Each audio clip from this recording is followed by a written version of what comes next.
St. Columba Orthodox Church in Fernley, Nevada is a Western Rite parish of the Russian Orthodox Church outside Russia. Ministering to his people and the community there in the high desert, Father William Bauer also shares with us some lessons learned. With fear of God and faith, draw near. That's what the priest sometimes says as he translates the holy gifts from the altar table to the faithful. They're instructive for us, for they both command and reveal the disposition which we ought to approach the sacrament. Draw near. Many of the Holy Fathers encouraged frequent communion. It's a path to repentance, illumination, deification, par excellence. St. John Chrysostom writes, I entreat you, a royal table is set before you. Angels minister at the table. The king himself is there, and yet you take no account of it? Are your clothes clean? Then fall down and partake. For everyone who doesn't partake of the mysteries is standing here in a shameless falsity. When you behold the curtain drawn and you imagine the heavens are let down from above, the angels are descending, why stay at liturgy and yet not partake at the table? Well, I'm unworthy, you say. And you're also unworthy of that communion you have in prayer. Think of it. You're talking to God in prayer. Come to the altar.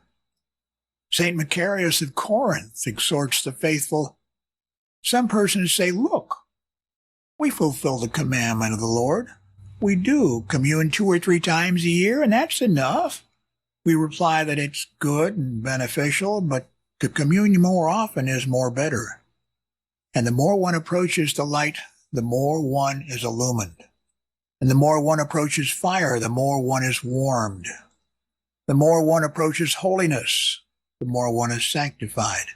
Similarly, the more one approaches God through communion, the more one is enlightened, warmed, sanctified.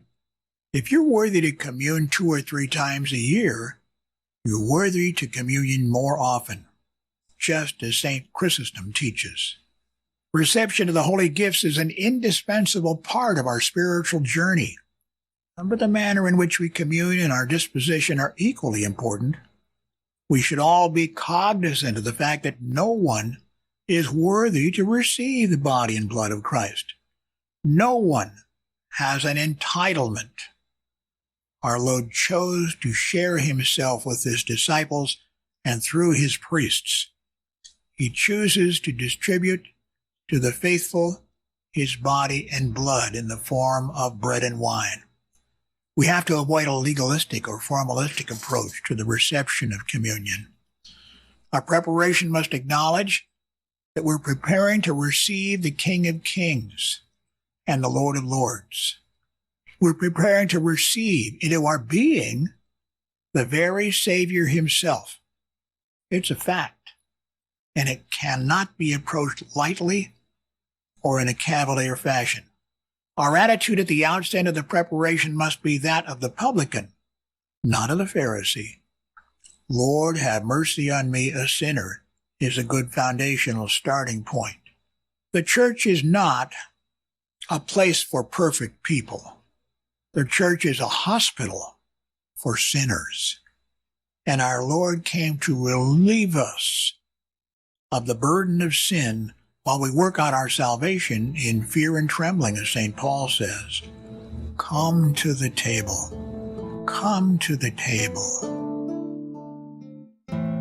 Father William Bauer is the rector of St. Columba Orthodox Church in Fernley, Nevada. The music you hear is Teller of the Tales by Kevin MacLeod, Incompetech.com, licensed under Creative Commons by Attribution 3.0 license.